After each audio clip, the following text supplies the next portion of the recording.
I was sent this nail drill in exchange for my review, so I'm going to show you how it works. It comes with a detailed instruction manual. This is the base of the drill where you can turn it on and off, change the direction, and store the drill.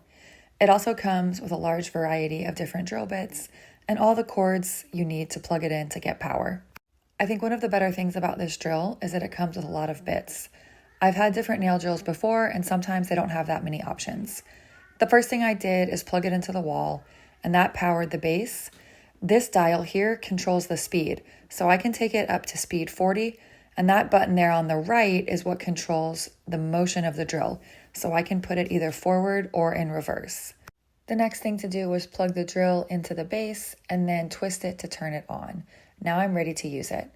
So first I'm going to apply just a simple buffing drill bit here, and I'm going to put that on about a medium speed. I've already dampened my cuticles, so I'm just removing a little bit of the excess cuticle that was left on my finger. This drill was easy to use, it's very high powered, and again, I'm just going in with this precision drill here. This is more of a file, so I'm going to turn down that speed and just keep it on a low setting to really clean up the edges of my nail. I like to use a drill like this to also touch up the edges as well. This is a good drill and I recommend it.